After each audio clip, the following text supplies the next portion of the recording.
Bonsoir. On va commencer. Bienvenue à ce meeting de la Ligue trotskiste, l'effondrement du Front républicain et les tâches des révolutionnaires face à la réaction. Mon camarade va faire une présentation assez brève de 20-25 minutes. Après, on passera au débat. Bonjour camarades, d'abord je voudrais remercier Hello pour l'occasion qui nous est donnée de tenir ce meeting ici dans la fête et de nous avoir donné un stand pour notre presse. Alors donc le sujet de ce meeting, bon tout le monde le sait, la gauche est dans une crise profonde. Le spectre politique glisse vers la droite depuis des années et ça s'accélère. Voici maintenant l'état d'urgence en Kanaki, soumise à la répression la plus sanglante sur les territoires de l'État français depuis le massacre d'Ouvéa en 88. Au moins 3 Kanaks ont déjà été assassinés par les flics et ou par des milices de colons de mèche avec les flics. Nous avons une déclaration pour l'indépendance de Kanaki que je vous invite à venir prendre à notre stand et à lire avec le nouveau numéro de notre journal. Alors face à la réaction, la gauche est divisée, notamment sur la question des jeunes des quartiers, sur la Palestine. Les lepénistes semblent, selon toutes les apparences, sur la voie du pouvoir. Les défaites successives du mouvement ouvrier, notamment il y a un an avec les retraites, ainsi que l'écrasement de la révolte des quartiers de l'été dernier, ont joué un rôle central dans la montée de la réaction et ouvert la voie à l'escalade répressive actuelle. Le Front républicain, qui englobait les forces de la gauche gouvernementale et de la droite, s'effondre maintenant en écrasant la gauche. Pendant plus de 20 ans, la gauche et la bureaucratie syndicale avaient entretenu cette notion de front républicain comme la seule manière de soi-disant faire barrage à l'extrême droite du FN et du RN. Maintenant, le barrage des forces républicaines se retourne contre la gauche. Macron, avec le soutien du PS et du PC, utilise la notion d'arc républicain contre la principale force de gauche, LFI, calomniée d'antisémitisme, même par une partie de la gauche. Ces élus, ces candidats, sont visés par des enquêtes fabriquées de toutes pièces pour apologie du terrorisme. Les interdictions de manifestations et de meetings se multiplient, notamment contre les mélenchonistes. Et la répression pour apologie du terrorisme s'abat sur les militants syndicaux et de gauche ou sur de simples jeunes des quartiers pour des tweets sur la Palestine. Les occupations de fac en solidarité avec la Palestine sont systématiquement attaquées par les flics, mais ces occupations restent isolées des quartiers qui demeurent soumis à punition collective depuis la révolte de l'été dernier. Pour sortir de cette crise, il faut comprendre comment on en est arrivé là. Depuis des décennies, l'adhésion au Front républicain enchaîne le mouvement ouvrier à la bourgeoisie. Il paralyse la gauche et maintenant il la pulvérise. Pourtant, la gauche continue à s'y accrocher avec l'énergie du désespoir, y compris Mélenchon et LFI. C'est là la principale force de paralysie dans toute la gauche. La leçon à tirer, c'est qu'il faut une rupture complète avec le républicanisme pour que le mouvement ouvrier et les opprimés puissent avancer. Au début des années 90, la contre-révolution en Union soviétique avait inauguré la période de mondialisation capitaliste dominée par les États-Unis. Les impérialistes s'entendent jusqu'à présent pour piller ensemble le monde plus ou moins pacifiquement. L'idéologie correspondante, complètement adoptée par les dirigeants du mouvement ouvrier, c'est le libéralisme. Même si les travailleurs résistent au saccage de leurs acquis, leurs dirigeants ont un profond sentiment que c'est inévitable. C'est pour faire barrage à l'extrême droite que s'était constitué le Front républicain. Sur la base du libéralisme économique et de l'antiracisme, il glorifiait la soi-disant république métissée et l'égalité de tous. En Europe, le principal instrument de cet ordre libéral, c'est l'Union européenne, avec un vernis de libéralisme social antiraciste, où la gauche fait l'union avec la bourgeoisie. Ce Front républicain a trouvé son apogée avec l'union sacrée derrière Chirac en 2002. En faisant cette union, les organisations du mouvement ouvrier renonçaient à toute perspective de combat indépendante face à la réaction. Les attaques libérales contre les retraites, les privatisations, les délocalisations, la désindustrialisation, la destruction du système de santé, les attaques contre les syndicats par des gouvernements de droite comme de gauche, tout ça s'est empilé sans arrêt. Le soutien du mouvement ouvrier à ces gouvernements de droite et de gauche, au nom du barrage anti-Le Pen, leur a donné carte blanche pour mener toutes ces politiques anti-ouvrières. Donc il n'est pas étonnant que ce soit Le Pen et l'extrême droite vers qui se tournent de plus en plus de gens, car elles sont perçues comme extérieures au système. L'impérialisme français pourrissant est incapable d'intégrer les jeunes issus de l'immigration. Ils sont condamnés à la misère et à la ségrégation dans les banlieues. Afin de maintenir la classe ouvrière divisée et affaiblie, la bourgeoisie persécute la minorité musulmane comme l'ennemi intérieur à abattre. Comme cette minorité est ostracisée de tous côtés, elle se réfugie en retour de plus en plus dans la consolation imaginaire de la religion et dans le repli communautaire, avec des explosions de colère contre le statu quo oppressif dans les banlieues, comme ça s'est passé en 2005 ou tout récemment. Le point d'appui de la réaction est donc progressivement devenu la guerre contre les banlieues, contre la minorité musulmane et contre l'immigration, une guerre que le Front républicain, moins les mélenchonistes, fait sienne aujourd'hui pour faire concurrence à Le Pen. Aujourd'hui, la droite tout entière est d'accord sur une chose, faire la guerre aux banlieues. Le mouvement ouvrier s'est lui-même peu à peu adapté à la montée de la réaction, en reprenant notamment le thème traditionnellement de gauche de la laïcité. Celle-ci ne vise plus le cléricalisme catholique de la droite, mais la minorité musulmane qui est au cœur de la classe ouvrière dans ce pays. De l'interdiction du voile à l'école en 2004, à celle de l'abaya en septembre dernier, de la révolte des banlieues de 2005 à celle de l'été dernier, de l'interdiction d'associations musulmanes à l'expulsion d'imams jugés anti-républicains, la plupart de la gauche et la totalité des directions syndicales acceptent et souvent soutiennent ouvertement toutes ces mesures. Dans la mesure où la gauche refuse de confronter cette guerre raciste en prenant la tête de la défense des jeunes des quartiers, elle contribue elle-même à l'escalade répressive, à la division de la classe ouvrière et à l'affaiblissement des syndicats et des conditions de tous les travailleurs. Lutte ouvrière a ainsi joué un rôle proéminent en 2003 dans la campagne contre 2 lycéennes voilées à Aubervilliers, dans le lycée d'ailleurs où enseigne aujourd'hui Nathalie Arthaud, une campagne qui a servi à Chirac pour faire adopter sa loi raciste contre le foulard. J'y reviendrai tout à l'heure. La bourgeoisie française sait manipuler les traditions anticléricales du mouvement ouvrier et ses luttes pour les droits des femmes pour pousser sa campagne contre les musulmans et dresser une partie de la classe ouvrière contre une autre. Ainsi, une grande partie du corps enseignant s'est érigée en gardienne du laïcardisme républicain, ce qui suscite l'hostilité des jeunes des minorités et ligote les travailleurs de l'éducation à l'État. Cela mine leur lutte, y compris la lutte actuelle des enseignants du 9-3 notamment. Voilà le Front républicain en action. Alors le déclin actuel de l'ordre mondial libéral dominé par les États-Unis, en fait ça clôt tout ce cycle d'alternance des forces républicaines. Le recours au Front républicain contre Le Pen au profit de Macron en 2017 et encore en 2022, y compris par Mélenchon, a suivi le quinquennat d'attaques anti-ouvrières et d'offensives réactionnaires anti-musulmans du gouvernement de gauche Hollande-Valls. Ça a renforcé le RN et discrédité encore les syndicats et la gauche. Aujourd'hui, le constat est clair. Le Front républicain n'a rien fait pour stopper la montée du RN et de la réaction. Il lui a pavé la voie, tout en affaiblissant le mouvement ouvrier, rendu complice des attaques néolibérales et de la guerre contre les banlieues.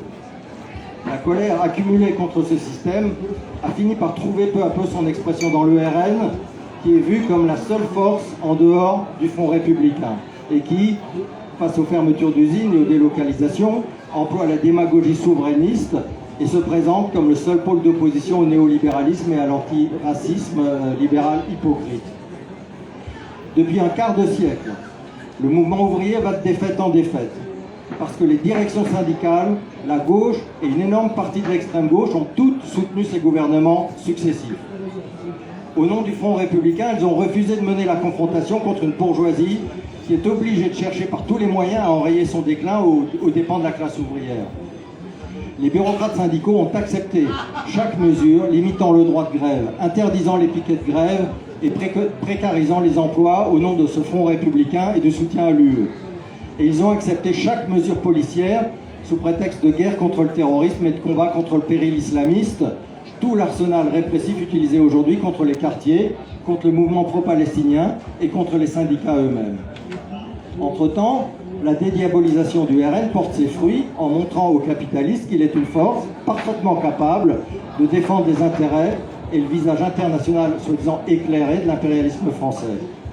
Le soutien sans réserve du RN à Israël dans le génocide en cours a permis à cet héritier de Vichy et de l'OAS de se présenter comme un soi-disant bouclier contre l'antisémitisme des soi-disant islamo-gauchistes visant les mélenchonistes et la gauche trotskiste. Ainsi, on est passé du Front républicain contre le racisme et le fascisme au Front républicain contre l'islamo-gauchisme, contre la Palestine, contre la gauche et contre le mouvement ouvrier en général. Voilà le résultat de la politique de collaboration de classe des dirigeants du mouvement ouvrier avec une aile de la bourgeoisie depuis 25 ans. Alors à gauche, tout ce processus a conduit à l'effondrement du PS et du PCF et à l'hégémonie du populisme républicain de gauche de Mélenchon et de sa France insoumise. LFI représente aujourd'hui le principal pôle d'opposition à Macron et à la réaction. Les dénonciations que fait Mélenchon du massacre des Palestiniens et du racisme du gouvernement, ainsi que le fait qu'il ait placé une militante franco-palestinienne, Rima Hassan, en position éligible aux européennes, tout ça fait de lui en fait le pôle vers lequel se tourne la jeunesse antiraciste et la plupart des militants qui cherchent à s'opposer à cette hystérie réactionnaire. Déjà, le refus de Mélenchon d'appeler au retour au calme pendant la révolte des banlieues avait placé Mélenchon en dehors de l'arc républicain aux yeux du gouvernement, du RN, du PCF et du PS, et d'une partie des cadres de LFI également, tel François Ruffin. Ces dénonciations du génocide en Palestine ont déjà fait exploser la NUPES et menacent toujours de faire exploser LFI elle-même. Mais le projet de Mélenchon est totalement incohérent, parce qu'il est tiré en même temps entre deux directions opposées. Il se pose en défenseur des travailleurs et de la minorité musulmane, mais sur la base de la défense des valeurs et des traditions républicaines de l'impérialisme français, alors que celles-ci sont par nature contraires aux intérêts de la classe ouvrière et des opprimés.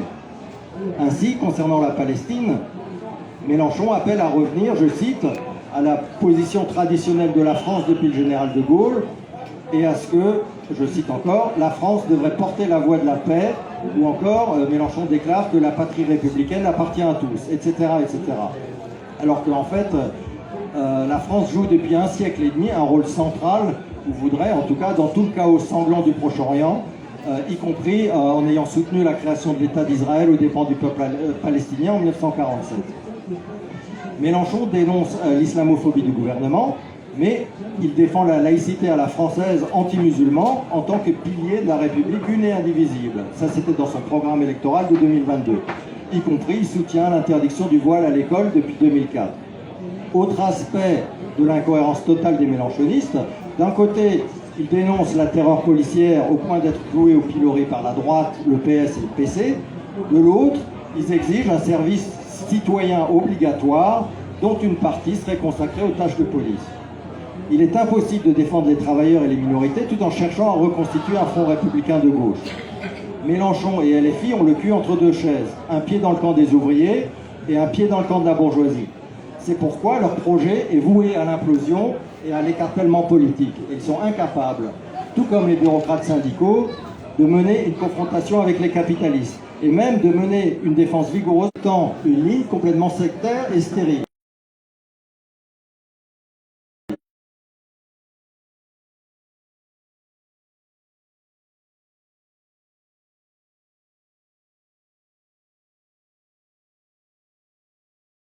Aussi implicitement de révolution permanente.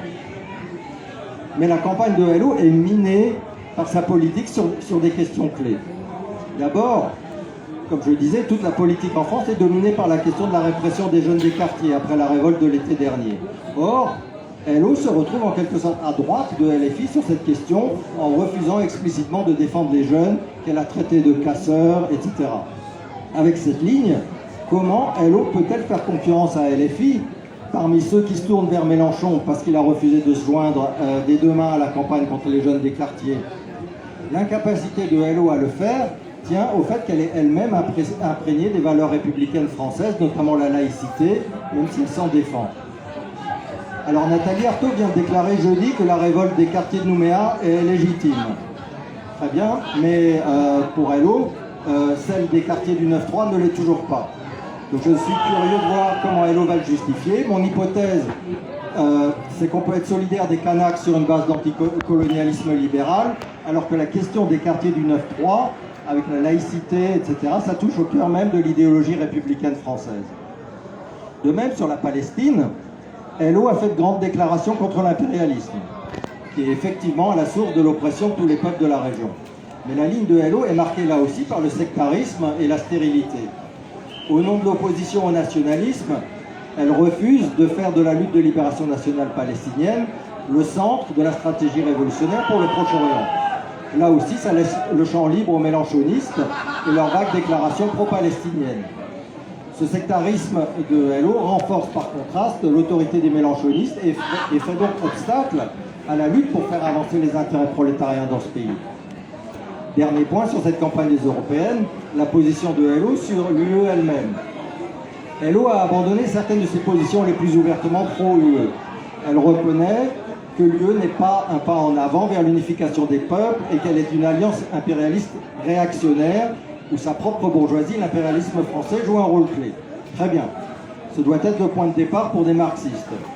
Mais ce qu'il en découle, c'est qu'il faut s'opposer par principe à l'UE en tant qu'alliance impérialiste, au même titre qu'il faut s'opposer à l'OTAN, par exemple. Et pourtant, Hello déclare dans son article de campagne du 20 mars, je cite, « Ce n'est pas contre l'Union européenne qu'il faut se battre, mais pour une véritable Europe des travailleurs. » Là aussi, voyons ce que Hello va nous répondre. Voici comment nous expliquons cette contradiction. Hello reconnaît qu'il y a une polarisation réactionnaire entre d'un côté le souverainisme chauvin, qu'il soit de gauche à la Mélenchon ou de droite à la Le Pen, et de l'autre le libéralisme pro-UE. Mais elle capitule tout de même devant l'opinion publique libérale républicaine, orchestrée par Macron et le PSPC notamment, qui dit que toute opposition à l'UE serait raciste à la Boris Johnson. Pour se battre véritablement pour une Europe des travailleurs, comme le revendique Hello, la première chose à faire, c'est de se battre contre l'Europe des impérialistes, telle qu'elle existe aujourd'hui, sur une base prolétarienne et internationaliste conséquente, comme étape dans la lutte pour renverser le capitalisme ici et ailleurs en Europe. Pour toutes ces raisons, quartier, Palestine, lutte contre l'UE, Hello mine sa propre campagne et c'est regrettable car il faut un pôle ouvrier qui puisse contester l'hégémonie des mélenchonistes, qui est maintenant pratiquement complète dans la gauche. C'est pourquoi nous appelons Hello à revoir sa position et à prendre la défense des jeunes des quartiers. Dans la situation réactionnaire actuelle, nous avons une proposition concrète pour donner un levier pour organiser la défense des travailleurs et des jeunes des quartiers. Le gouvernement est obsédé par l'image de la France aux Jeux Olympiques. Il cherche par-dessus tout à éviter des grèves dans les transports, chez les éboueurs, etc. Il craint des manifestations de masse dénonçant le massacre colonial en Kanaki et le génocide à Gaza parrainé par Macron. C'est le talon d'Achille de la bourgeoisie en ce moment. Pour en profiter, il faut rompre avec le républicanisme qui exige de présenter au monde une image éclairée et progressiste de la France pendant les Jeux. Ça implique de rompre avec les mélenchonistes et avec la bureaucratie syndicale. C'est cela la perspective que nous proposons au mouvement ouvrier. Voilà, je vous remercie.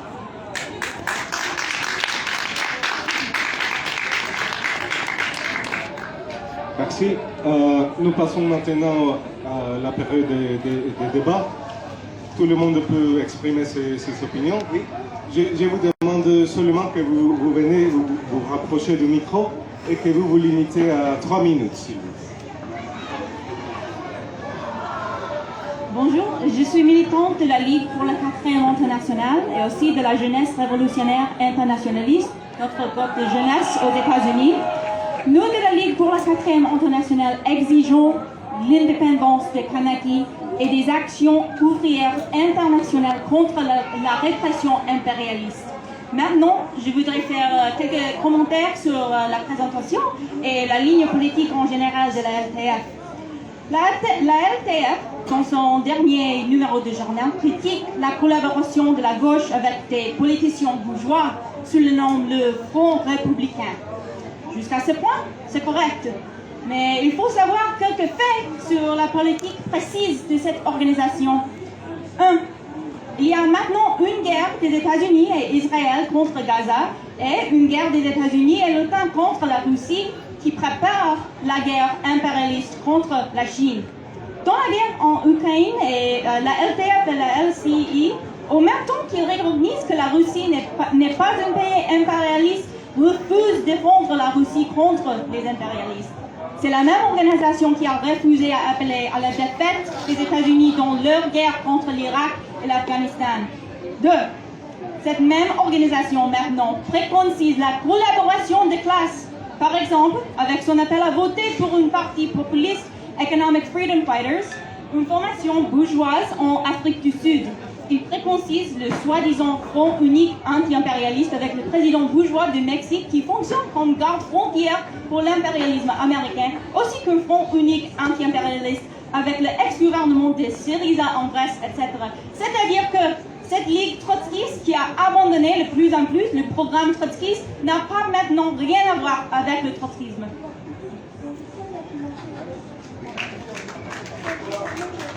Quelqu'un d'autre? Est-ce que quelqu'un...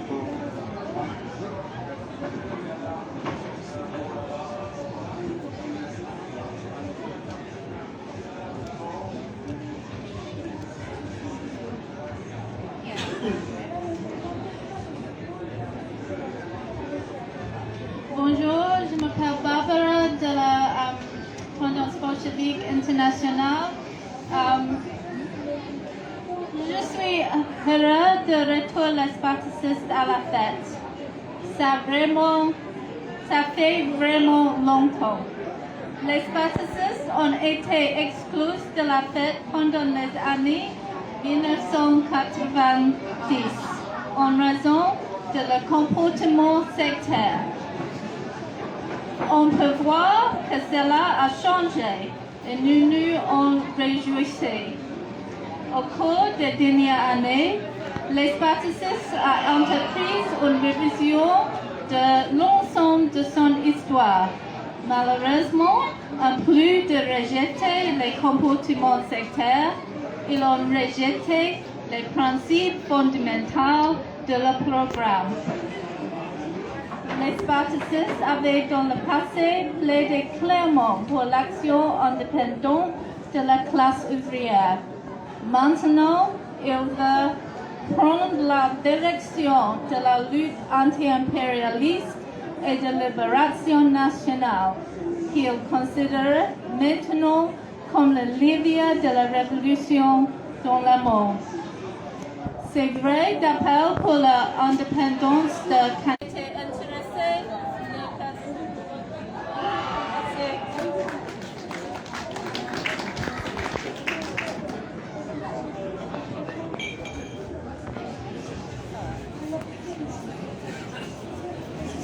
Donc avant toute chose, je précise que je ne suis pas affilié à aucun parti politique, je suis simplement sympathisant du ouvrière. Je voudrais revenir sur le point de l'Union européenne parce que pour moi, ce qui me semble très important, effectivement, ne pas dénoncer l'Union européenne. L'Union européenne, c'est quand même le premier, pour moi, point d'appui de la réaction en Europe. C'est-à-dire qu'on voit de plus en plus des partis de droite en Europe s'allier à l'extrême droite.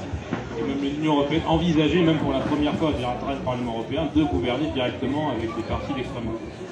Et ça, c'est un signe très fort, c'est-à-dire que en France, en tout cas, ça se passe comme ça. La classe populaire, il y a un rejet maintenant devenu extrêmement puissant de l'Union européenne, que tous les partis d'extrême gauche n'ont pas peut-être pas saisi et pas compris. Voilà, c'est ce que je voulais dire.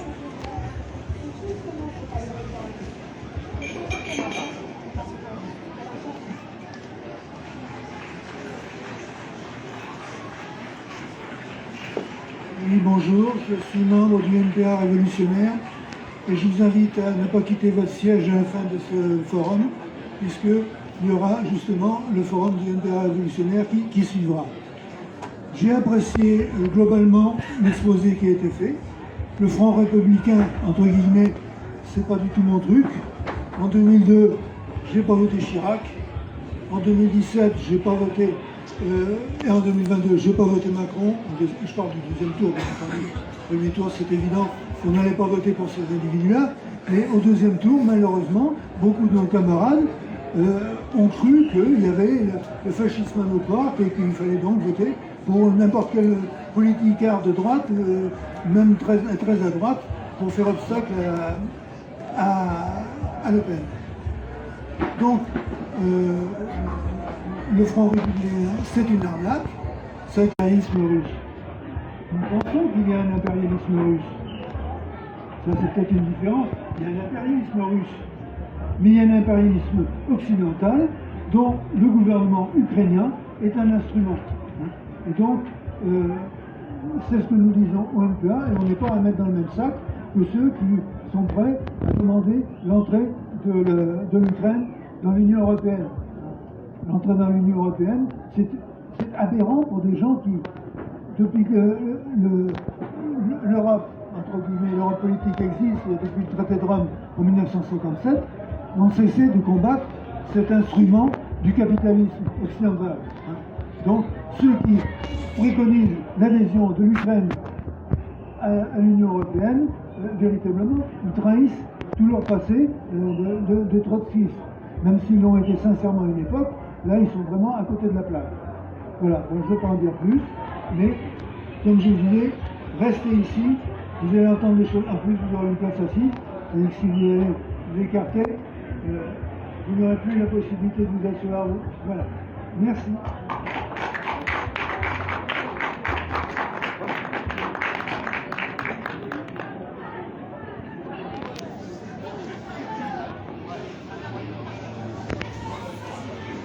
Je suis d'accord avec ce qui a été dit par les précédents intervenants sur le rapport que le communisme révolutionnaire devrait entretenir à l'endroit de l'Union européenne, surtout alors qu'on est à quelques semaines des élections. Il faudrait taper évidemment beaucoup plus fort sur l'Union européenne. Pour ce qui est de l'islam, j'ai entendu des choses assez étonnantes. Je connaissais la prose de certains courants du NPA et de Révolution permanente. Je ne connaissais pas la lettre trotskiste, alors j'ai fait connaissance. Je suis soufflé. Je ne sais pas depuis quand il faudrait considérer que quand on poursuit des objectifs de révolution communiste, il faudrait ménager une religion quelle qu'elle soit, et en particulier une religion qui est conquérante. Je dis bien qui est conquérante. Je rappelle que les fous de Dieu, musulmans, ont tué, tueront, à hauteur de centaines de milliers de personnes dans le monde. Et je crois qu'il ne faut pas avoir peur de le dire. Et je crois qu'il ne faut pas trop pleurer. Sur pourquoi est-ce que l'opposition à l'Union européenne, c'est justement le point d'ancrage de la droite. C'est à cause de tous les crimes qui sont faits au nom de l'Union européenne contre la classe ouvrière. Et en fait, durant les 30 dernières années, c'est que tous les crimes qui ont été faits contre la classe ouvrière sont au nom de grands idéaux libéraux qui sont portés par l'Union européenne, qui sont portés par Macron, etc. Et donc, si on laisse cette opposition aux mains seulement de la droite va devenir plus forte. Et c'est pour ça que c'est essentiel que les révolutionnaires s'opposent à la politique de leur propre bourgeoisie, qui en France est de défendre l'Union européenne. Et maintenant, sur la tirade chauvine du camarade, c'est absolument dégoûtant. L'islam en France est une religion opprimée. La tâche des révolutionnaires, c'est de défendre les...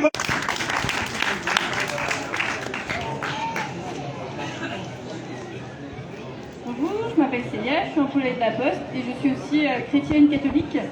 De fait, donc, je voulais répondre à notre camarade en précisant que je suis aussi féministe et que je suis gauche. Et donc, par voie de fait, aux yeux des autres chrétiens catholiques, je suis une mécréante, d'autant plus que je ne veux pas d'enfants. Parce que j'ai entendu une femme ne s'épanouir qu'en ayant des enfants à la maison. Hein, c'est pas du tout mon cas. Je voulais du coup préciser un point de vue en tant que catholique par rapport aux musulmans, c'est qu'il y a tous les jours des catholiques intégristes qui tuent aussi. Incroyable mais vrai, des noirs, des arabes, des homos, etc. Au même titre qu'en 1940, on faisait la même chose.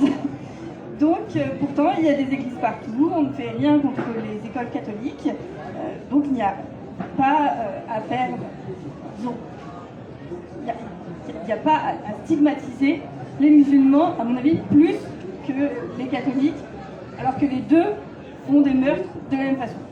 Merci.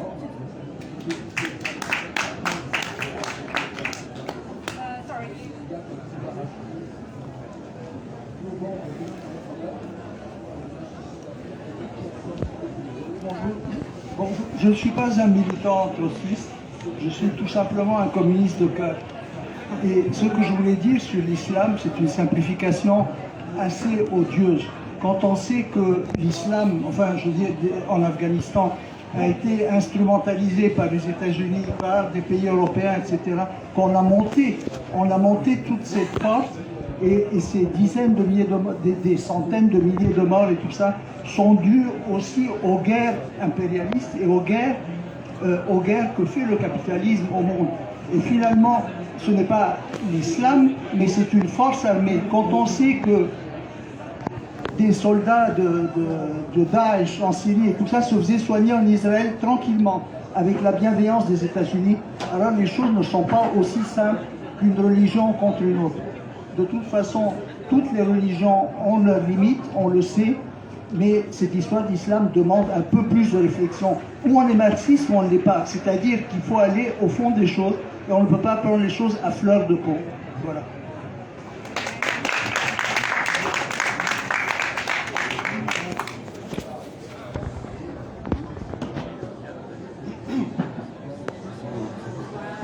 La question par rapport à l'islam, plutôt à la minorité opprimée musulmane en France. La question n'est pas un impératif moral humanitaire. Il s'agit précisément d'unifier la classe ouvrière, d'unifier, de consolider les camps des travailleurs, la phrase préférée des luttes ouvrières. Si on ne prend pas la défense de la minorité musulmane, et en particulier des quartiers aujourd'hui, on ne peut pas battre la réaction. Et parler de l'unification de la classe ouvrière est une phrase complètement creuse. Comme mon camarade l'a expliqué, il peut y avoir des différences entre Éric Zemmour, Marine Le Pen, Macron, etc., ou même Hollande, Valls, etc. Mais ils sont tous d'accord sur une chose, et c'est faire la guerre aux banlieues. Et que ce soit par l'interdiction récemment de la valla, l'écrasement de la révolte des banlieues, les places nettes, comment ça s'appelle, places nettes XXL, de nouvelles mesures répressives contre le trafic de stupéfiants. Tout ça est dirigé contre les quartiers et contre la minorité musulmane. Si on ne prend pas la défense de cette minorité, on ne peut pas combattre la droite et unifier la classe ouvrière. Et surtout, on ne peut pas combattre Mélenchon non plus, lequel, comme mon camarade a expliqué aussi, il paralyse chaque lutte. Par rapport à Kanaki, je crois que tu ne l'as pas mentionné, mais par rapport à Kanaki, sa réaction était de tweeter sa tristesse totale devant la violence qui déferle le Nouméa, ruinant 40 ans d'efforts de paix et de volonté de colonisation pacifique. Selon Mélenchon, les derniers 40 ans du gouvernement français, c'était la volonté de pacification. Il appelle à Macron à être à l'auteur de Michel Rocard et François Mitterrand, qui ont systématiquement assassiné les indépendantistes kanaks. C'est ça le rôle de Mélenchon. Et si on ne prend pas, il faut une rupture avec le républicanisme, mais cela ne peut avoir lieu sans défendre la minorité musulmane.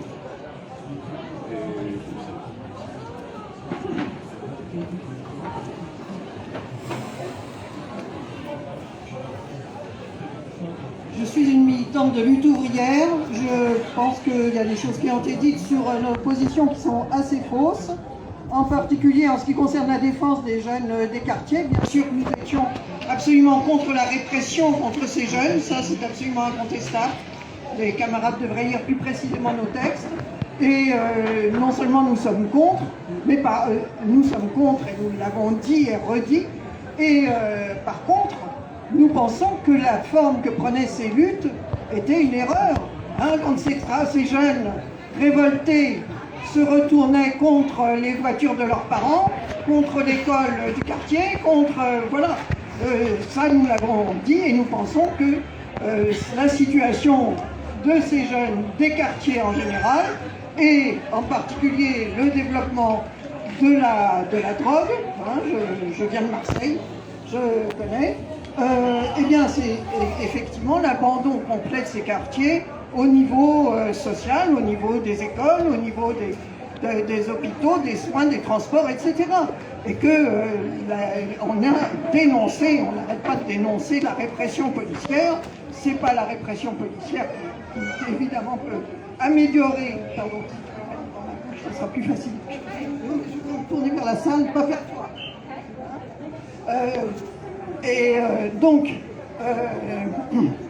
C'est cette position-là que nous avons eue et que nous défendons, nous continuons de la défendre. En ce qui concerne l'Europe, on peut dire on veut être contre l'Europe, je ne vois pas ce que ça veut dire. L'Europe est une organisation qui a été faite pour permettre un vaste marché pour le capitalisme français, le capitalisme allemand, le capitalisme hollandais. C'est à ça qu'a consisté la constitution de l'Union européenne. D'ailleurs, son début, c'était le charbon et l'acier. Hein. Et c'est parce que le capitalisme serait réduit à la France, qu'il n'aurait plus ce marché, que ça améliorerait les choses. Le problème n'est pas là, le problème c'est le combat contre le capital, contre le capitalisme, pas contre une institution en soi. On n'est pas contre l'institution, elle n'a pas de sens, c'est pas ça qui est important, c'est de se battre contre les capitalistes, qu'ils soient français, qu'ils soient hollandais, qu'ils soient allemands, qu'ils soient américains. Ils sont tous étroitement imbriqués et bien au-delà d'ailleurs de simplement l'Europe. Hein. Comme le rappelait Jean-Pierre Bercier tout à l'heure, qu'est-ce que Toyota, hein? Tout ça, ça n'a pas de... C'est pas à ce niveau-là qu'il y a un sens. Le problème, c'est que ce soit la classe ouvrière elle-même qui puisse prendre le pouvoir. Et c'est dans ce sens-là... Non, j'ai encore... On a posé trois attaques contre lutte ouvrière. Je veux répondre aux trois attaques. Cette famille. Et il y a eu trois attaques. Bon, ben, je redemande la parole. On verra après.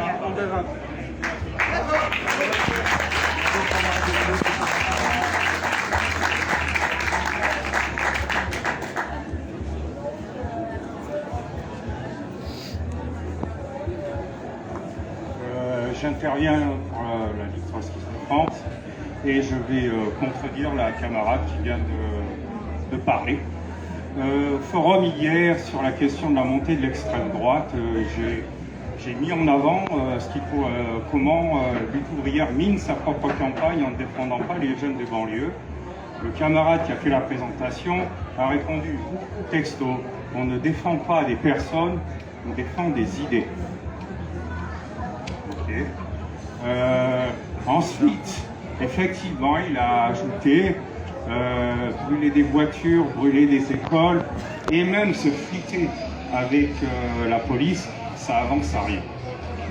Bien sûr que ça avance à rien, mais bon, l'histoire de l'oppression raciale dans ce pays, elle ne date pas de l'exécution capitale de Naël Merzouk ou même de Ziad Benna et Bouna Traoré. On peut remonter à Malik Oussekine. L'oppression raciale, c'est pas juste des mots dans la presse, c'est un combat qui doit faire partie du combat pour la révolution prolétarienne.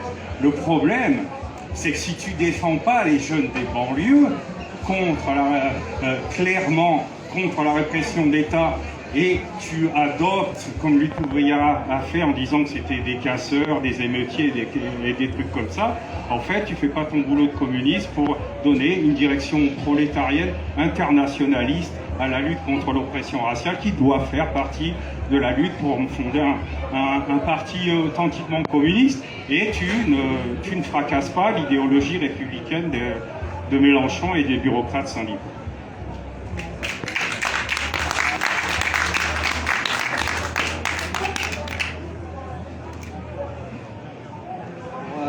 Avant de conclure, je voulais peut-être juste revenir aussi sur l'intervention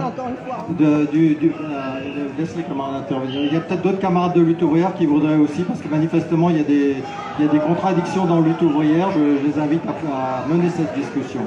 Je voulais intervenir un point sur le NPA révolutionnaire, parce que je pense là aussi on voit les contradictions. Le camarade a dit il n'a pas voté Chirac, etc. Mais il est dans une organisation qui s'est bâti là-dessus, qui pendant des années, des décennies, a fait le Front républicain.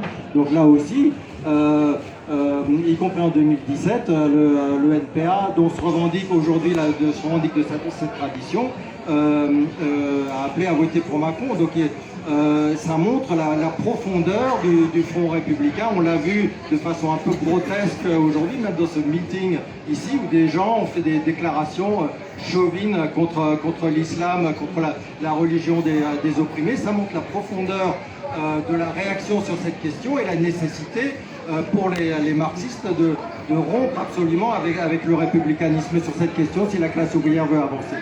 Réfléchissez dans le 9-3, la grève des enseignants en ce moment. Pourquoi est-ce qu'elle n'arrive pas à mobiliser tous les jeunes massivement, etc., occuper les lycées, etc. Parce que leurs directions sont complètement imbibées de chauvinisme anti-musulman, de républicanisme laïcard, qui leur fait l'unité avec Macron. Donc évidemment, ils ne vont pas franchir ces lignes rouges, quoi. Donc voilà.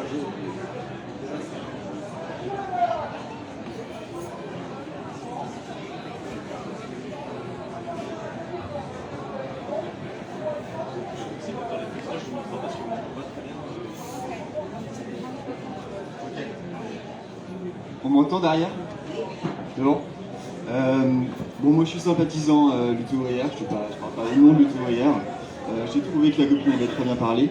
Le troisième point qui manquait, c'était sur le rapport à l'islam. Et donc ça tombe bien puisqu'on parlait à l'instant des jeunes des banlieues. Plus fort? Ouais, encore plus fort. Bon. Sur le rapport à l'islam, en fait j'ai l'impression que dans toute votre logique, il faudrait que les ennemis de nos ennemis soient nos ennemis. Mais en fait non, c'est pas vrai, c'est pas le cas. C'est pas parce qu'on veut combattre les réactionnaires de droite en France qu'il faut s'allier aux réactionnaires islamistes par ailleurs. Il n'y a pas de... Si. Il n'y a pas de rapport. C'est deux choses différentes et c'est pas nos alliés. Et c'est pareil, c'est pas parce qu'on combat le colonialisme israélien qu'on doit s'allier aux nationalistes palestiniens. Ça va pas aider les Palestiniens, ça va pas aider les jeunes de banlieue en France que de les soutenir dans des émeutes. Ce qui peut les aider, c'est qu'on leur donne une direction révolutionnaire, pardon. Et ça, on le fait en allant parler avec eux. Et ça, oui, on fait le travail. Effectivement, on condamne la répression, mais c'est pas en leur disant oui, allons brûler les voitures qu'on s'en sort en fait. On s'en sort en allant discuter sur le fond, sur le fond de la politique de la classe ouvrière.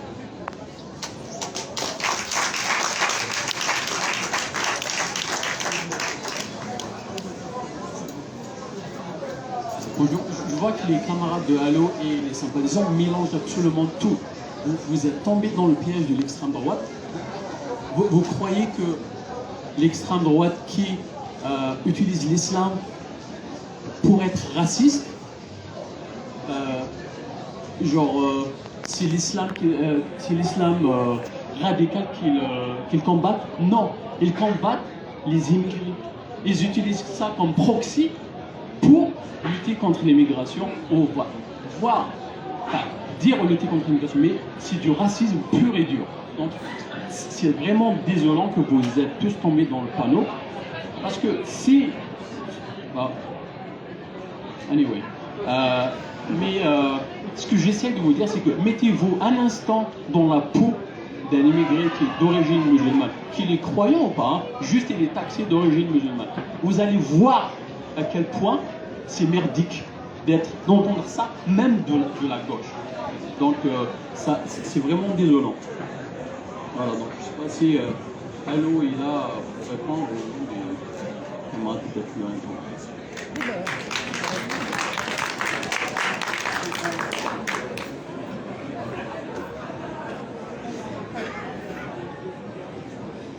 Bonjour, mon nom est Vincent, je suis avec la Ligue trotskiste aussi. Le camarade de Hello a parlé qu'il faut donner une direction révolutionnaire aux jeunes de banlieue. Je suis totalement d'accord, mais le problème, et ce qui a été soulevé par nos camarades, c'est que Hello n'a pas un programme spécifique au niveau des banlieues. Il ne suffit pas juste de condamner la répression policière. Il y a des centaines de jeunes qui ont été emprisonnés et qui sont toujours dans les geôles de l'État français pour s'être révoltés Et si le mouvement ouvrier ne prend pas corps et âme la défense des quartiers, la défense des jeunes, on ne peut pas parler de donner une direction révolutionnaire aux jeunes des quartiers.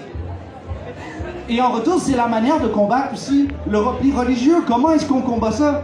C'est précisément parce que toute la gauche et toute la direction du mouvement ouvrier a fait l'union avec la bourgeoisie dans sa campagne contre la laïcité, dans sa guerre contre les banlieues, qu'il n'y a aucun pôle dans les banlieues. C'est pour ça qu'il y a la misère, c'est la ségrégation, il n'y a que la religion, il n'y a que les éclatements qui sont la seule manière de repousser contre le statu quo. C'est la même chose. Pensez à Lénine, le parti tribun des opprimés par rapport aux Juifs en Russie. C'est la même conception politique. Et ça, oui, ça mine la campagne de Hello. C'est ça notre critique. En fait, vous ne pouvez pas donner de direction révolutionnaire sans prendre vraiment la défense de ces jeunes et de montrer comment la colère dans les banlieues et la colère du mouvement ouvrier, elle ne fait qu'une. Pas seulement en disant c'est des prolétaires, la lutte de classe. Non, il y a un problème spécifique dans ce pays. La ségrégation raciale des Noirs et des Arabes. C'est un vrai truc. Ça prend un programme spécifique pour ça. Et ne pas en avoir, c'est franchement criminel. Et en fait, le problème de la gauche française, quand on parle de rupture avec le républicanisme, c'est ce qu'on veut dire. La question de l'UE, moi je milite en Angleterre. Les travailleurs anglais n'en voulaient pas de l'UE. Ils en avaient marre. Qu'est-ce que la gauche leur dit? L'UE c'est bien, c'est libéral, etc. Alors que tout le pays a été dévasté pendant des décennies, oui, par la bourgeoisie britannique, mais sous des directives de l'UE. Alors, c'est qui s'oppose à l'UE? C'est la droite, sur une base réactionnaire et chauvine. Alors, et quand il y a eu le Brexit, toute la gauche, pratiquement toute, c'était nous et quelques exceptions, se sont tous ralliés derrière la bourgeoisie pro-UE. Alors, qu'est-ce que les travailleurs ont fait? Ils ont voté pour la droite. Tant et si longtemps que la gauche ne dit pas « abat l'UE, impérialiste », la droite, ça va faire le lit de la droite. La voie en avant pour les États-Unis soviétiques d'Europe, c'est d'abord et avant tout « abat l'UE, impérialiste ».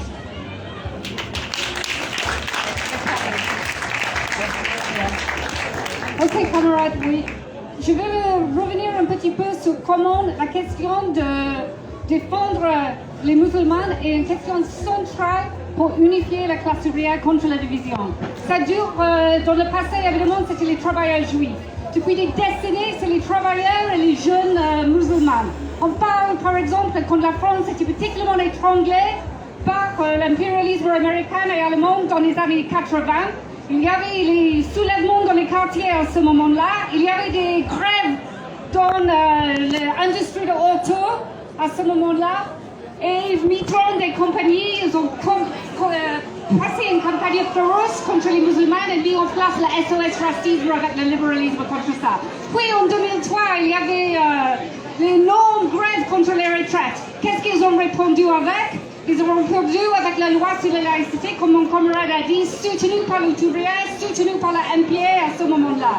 Exactement pour faire tuer ce mouvement et pour passer leur attaque contre la classe ouvrière, pour diviser la classe ouvrière. Et puis maintenant, évidemment, depuis l'Ukraine, depuis le confinement, ils poussent même plus ces divisions parmi la classe ouvrière. On voit ça aussi avec tous les sous-traitants, les apprentis, etc., etc. Comment ils cherchent à diviser pour mieux régner. Donc c'est une question centrale pour un parti révolutionnaire pour unifier les travailleurs. Je sais que les camarades ont déjà dit ça, mais la position de Hello, qui refuse, j'ai entendu à le meeting sur les élections européennes, Mercier, la seule mention de les jeunes des banlieues était de dire qu'ils n'ont pas d'autre choix avec le système maintenant sauf de devenir les délinquants. Non, il faut que le mouvement ouvrier prenne la défense pour lutter pour tous les travailleurs, pour les meilleurs logements, pour les meilleures écoles, pour toutes les meilleures conditions sociales. Et pour ça, il faut avoir unifié les travailleurs.